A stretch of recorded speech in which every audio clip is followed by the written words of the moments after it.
the novel Robinson Crusoe has to do with a guy who is like stuck on a desert island, right? And he's by himself.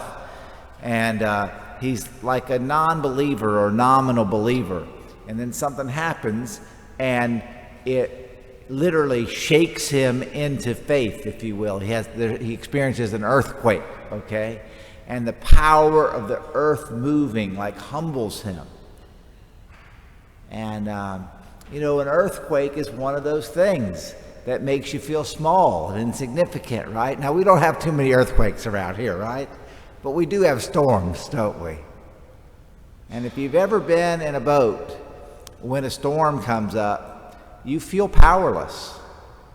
I mean, you do what you can do, but you recognize the reality that there are powers around you that are just stronger than you, right?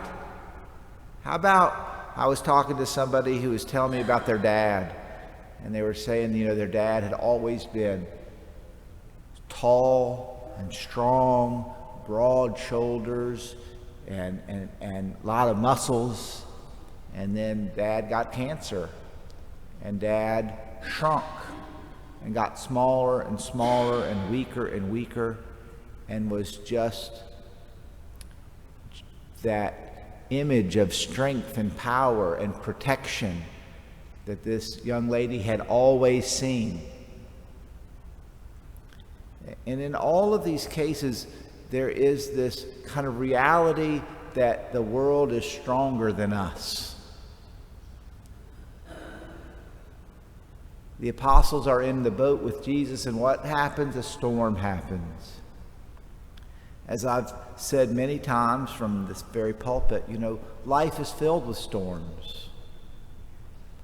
And the storms, whether they're earthquakes or hurricanes or diseases, betrayal or bankruptcy or getting fired, whatever the storm is, we can feel helpless.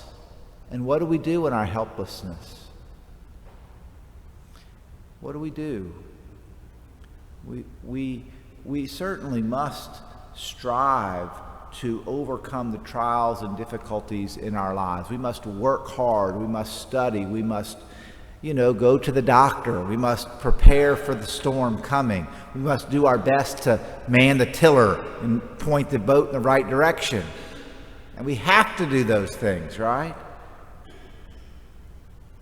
But at the same time, we recognize that the boat of life is going to come at last to a point where we can't do anything. The power of death, if you will. And I'm thinking not so much about the boat sinking in the gospel today. I'm thinking about St. Irenaeus. St. Irenaeus was a faithful preacher of the gospel. But into his life came the storm of heresy and people who didn't want to hear it. And so what did he have to face? He had to face the power that he could not overcome. And the power that ultimately he could not overcome was the power of death. What do we do in the face of the storms that we don't have power over? We call out to God. And the gospel today, as I was reflecting on it and thinking a little bit about reading some commentary, the sleeping Christ. And one reflection was a very kind of peaceful, hopeful reflection on the sleeping Christ. I don't know if that's how I feel about the sleeping Christ. I'm like, wake up and do something. And we do find ourselves at times facing God. Where are you in this storm?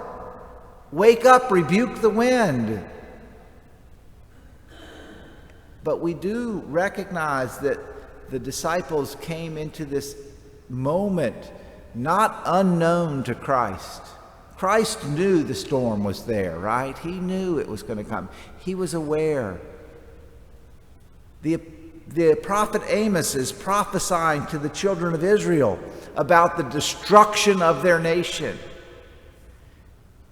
The storm is coming. the prophet Amos is saying, and it's coming deliberately, like God is sending it on you. What is our response to the storm and even the sleeping Christ? To cry out in prayer, right? To trust in humility, to come to grips with our smallness. So all of these things, Lord, save us, we are perishing. O you of little faith. So my brothers and sisters, in the midst of the storms of life, we pray that we would have the faith of Irenaeus, right? That we would persevere. That we would have the faith of Amos, who would boldly proclaim what God had inspired him to proclaim. So we know that sometimes the earth is going to shake. We know that sometimes people are going to get cancer. We know that death is a part of life. We know the storms are coming. We pray for the faith to persevere through those and call out to Christ, who can even calm the storms of our lives.